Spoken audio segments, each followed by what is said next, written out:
Halo, ketemu lagi sama gua Ari. Lu tahu nggak, jasa profesional itu nggak pernah melakukan yang namanya follow up.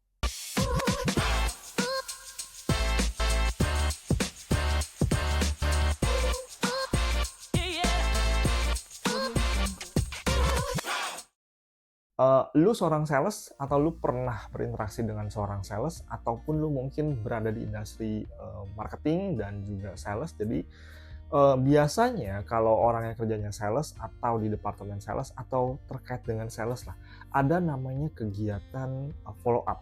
Jadi ketika sudah memberikan penawaran, sudah memberikan informasi, knowledge, biasanya ada tindak lanjutnya, yaitu dengan follow up. Ya, biasanya akan dihubungi kembali via ketemu langsung, by phone, terus juga mungkin WhatsApp dan email lain-lainnya ya. Intinya adalah menindaklanjuti dari penawaran sebelumnya untuk menuju dan dituntun menuju ke transaksi atau sales itu. Tapi untuk industri penyedia jasa profesional, ini lu tahu nggak? Hampir nggak ada ditemukan yang namanya kegiatan follow up ini. Ya, kalau follow up itu kan common biasa dilakukan kan. Misalkan ada salesperson yang hubungi lu, ada marketing yang mungkin hubungin lu lagi, ada juga AE, AM yang hubungin lu gitu kan. Mungkin juga beberapa pihak yang hubungin lu gitu.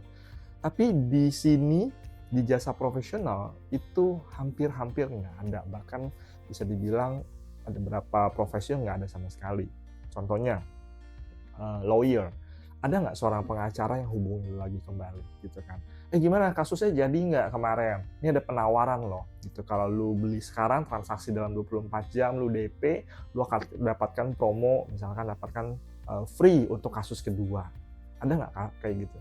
Atau misalkan ke seorang konsultan pajak, ya kan?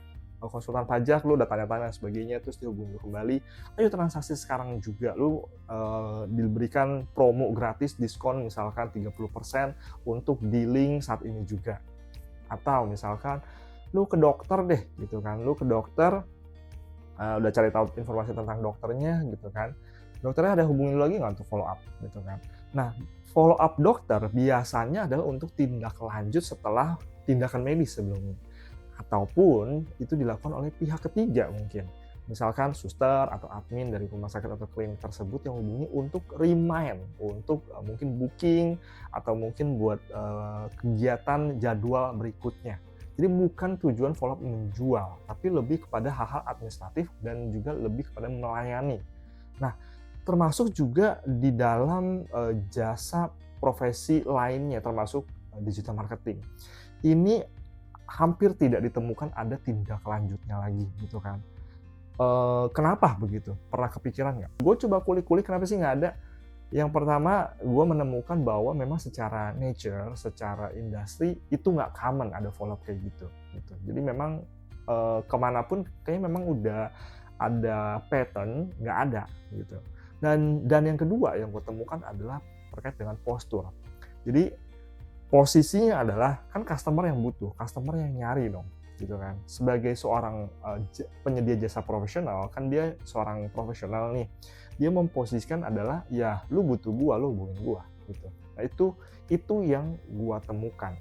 Nah, apakah lu juga saat ini menyediakan jasa profesional seperti itu, dan apakah lu melakukan follow up atau tidak? Dan sekarang dengan adanya digital marketing, sebenarnya follow up itu bisa dilakukan dengan praktis, dengan mudah, dan juga dengan keren, tanpa menghilangkan postur tadi ataupun sebuah industri common tadi. Yaitu bisa dilakukan dengan salah satunya adalah email marketing dan juga WhatsApp juga bisa. Jadi WhatsApp dari mungkin nomor corporate yang sifatnya mungkin reminder atau informasi. Tapi follow up ini isi kontennya baik di email ataupun di WhatsApp atau di media lainnya bukan untuk menjual atau bukan untuk diarahkan untuk menjual, tapi lebih kepada mengedukasi audiensnya ini. Misalkan tentang produk, tentang services, tentang benefit, tentang value, atau tentang seputar daripada industri yang lu mainkan.